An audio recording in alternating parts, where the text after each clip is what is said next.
So hey guys, it's me again, and I'm back with another tale of the Calamitous People series about the everyday calamities that happen to normal people. Now, this one actually is about the weather and more importantly weathermen and women.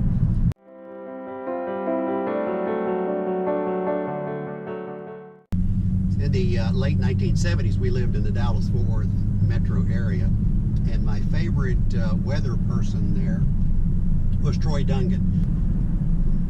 I was watching Troy one evening and I was paying really close attention because we were expecting a winter storm to move in. And so Troy says, okay folks, this inclement weather, the snow and ice and freezing rain, said they're moving across Texas right now.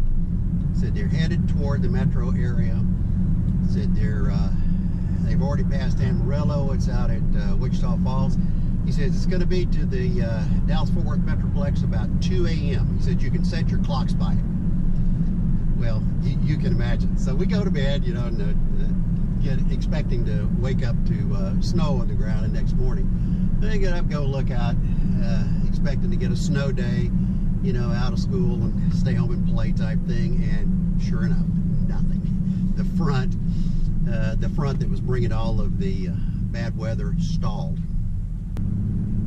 So Troy missed the forecast, and you know what? It's still that way today. I mean, all these years later, I'm assuming that the computer models are much better and all that sort of thing, but they still really don't know. It's just a best guess. And I mean, this is January of 2018, and we had a reminder of this in December of 2017, right here in Atlanta. We had a repeat of the famous Snowmageddon of 2014, and that one in 2014 was awful. I mean, people were stranded in their cars. What happened? Everybody went to work on Monday just like normal. They were expecting this wedge of cold air to move in, but they thought the precipitation, easy for me to say, but they thought that the precipitation would have already moved out by the time the cold air got there. Well, it didn't. It was a mess.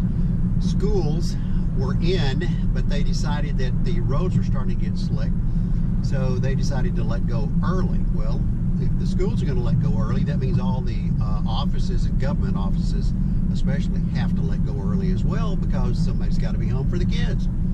So anyway, it was a massive traffic jam. And then, sure enough, the roads really did get very slick. There was a lot of snow, a lot of ice accumulation, and there were people trapped in their cars overnight. There were kids trapped on school buses for hours before they could get to them and you know, rescue them.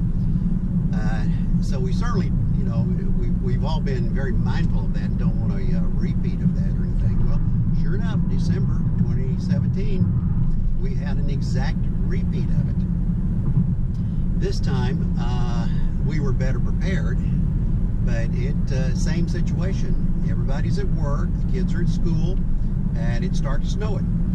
And they decide, okay, we're going to let the schools go early. So they did, and it was a repeat of before. The only thing is, this time the roads were not in nearly as bad a condition as in 2014. So there were not, to my knowledge, there weren't people trapped in their cars, you know, out on the freeways overnight like before. I mean, in 2014, people were literally just abandoning their cars, and you know, if you didn't have your tank topped off, you couldn't sit in your car and run the heater. I mean, cars ran out of gas on the freeways. Well, this time in 2017 in December, you know, they were saying, okay, it was the same scenario. They said, okay, we've got this wedge of cold air, we've got the possibility of some snow up in the northwest corner of the state of Georgia. Said we don't look for any accumulation of any kind. Said we might in the metro Atlanta area, we might get a little dusting, maybe half an inch or so. Well, at my house in Marietta, Georgia, we got 9 inches of snow. and it was a wet, heavy snow that just, it was devastating.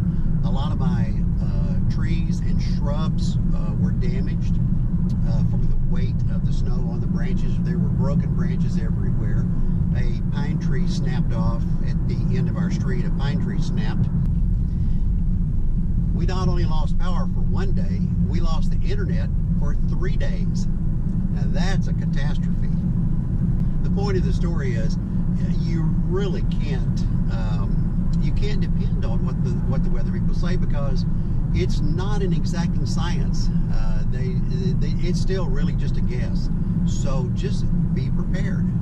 Always keep your car, in the wintertime, keep your car topped off with fuel. Always have a go bag in the back of your car. And another little trick that I've learned is kitty litter. Put a bag of kitty litter in the back of your car. And if you get stuck on the ice and you know, it can't go, that kitty litter will sprinkle a little kitty litter down, and it'll give you some traction.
And if you enjoy these videos, please hit the like button and subscribe to the channel.